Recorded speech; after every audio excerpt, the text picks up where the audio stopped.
इधर छत्तीसगढ़ के भिलाई में प्रधानमंत्री आवास योजना के अंतर्गत नगर निगम के विभिन्न हाउसिंग क्षेत्र में मकान का निर्माण किया जा रहा है, जिनमें निर्माण हो रहे मकानों का निरीक्षण आयुक्त राजीव कुमार पांडे ने किया। निरीक्षण के दौरान संबंधित एजेंसी चंद्र निर्मल प्राइवेट लिमिटेड एवं गोयल ट्रेडर्स से जिन्हें मकान निर्माण का काम दिया गया है, वहीं मीडिया की ओर से खमरिया में हो रहे 810 मकानों के निर्माण और मकानों के जल सप्लाई टंकी में हुए भ्रष्टाचार की गुणवत्ता विहीन निर्माण को लेकर किए गए सवाल पर आयुक्त ने कहा कि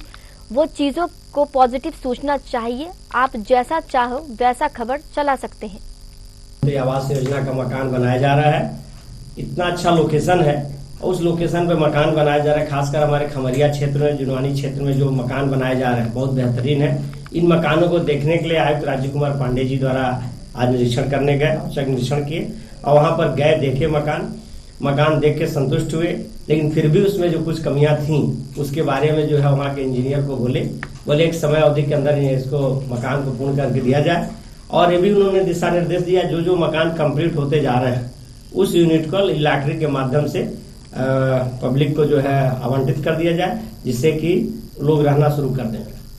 नहीं, मेरे पास भी जो दुर्ग में बन रहे आवास, अटल आवास केंद्रीय योजना के तहत और माननीय प्रधानमंत्री जी की महती योजना है कि गरीबों को आवास मिले और उसके तहत ये योजना संचालित हो रही है। टेंडर हुए हैं, काम चल रहा है, लेकिन गुणवत्ता विहीन है और अभी से बहुत से स्थानों पर टूटने लगा है। जो निर्माण काम हो रहे हैं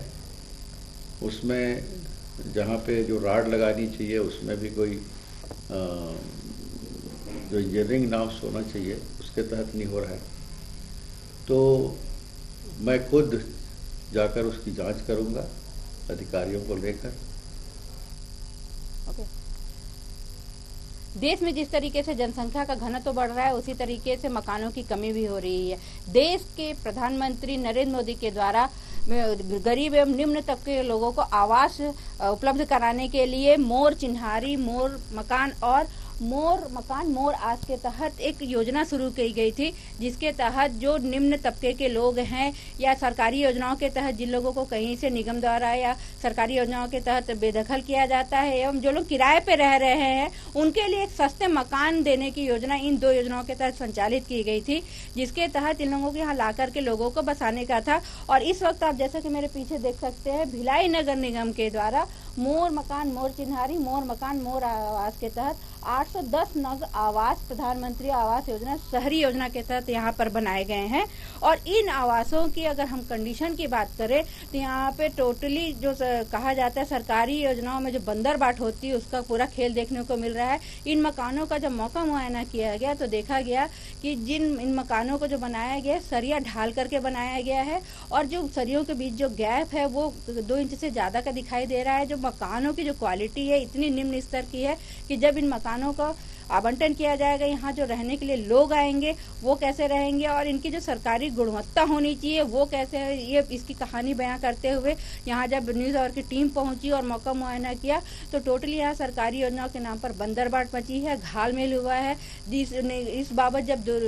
भिलाई नगर निगम के अधिकारियों से बात करनी चाहिए तो कोई भी कुछ भी बोलने की हालत में नहीं है। जैसा कि आप मेरे पीछे देख सकते हैं, यहाँ पे 810 नग आवास मकानों का निर्माण हो चुका है, लेकिन इनकी जो क्वालिटी है इस पे सवालिया निशान अभी से लग रहे हैं। और चूंकि अभी ये मकान आवंटित नहीं हुए हैं तो इनकी कंडीशन ऐसी कि जगह जगह से सरिया दिख रहा है, प्लास्टर उखड़ चुके हैं और मकान पूरी तरीके से नहीं बने हैं। और इस तरीके से अंदाजा लगाया जा सकता है देश के प्रधानमंत्री की जो गरीबों को आवास नीति जो लेकर के उनका एक मुख्य सपना है उसका यहाँ पर किस तरीके से पलीता लगाया जा रहा है। लेकिन अधिकारी एवं भिलाई नगर निगम के कर्मचारियों को इससे कोई लेना देना नहीं है। मकान बना के छोड़ दिए गए हैं, लेकिन इसको आने वाले समय में कैसे लोगों को आवंटित किया जाएगा, क्या दिया जाएगा या इसी हालत में पोजीशन दिया जाएगा, ये भविष्य में पता चलेगा। न्यूज आवर के लिए भिलाई से मैं संध्या।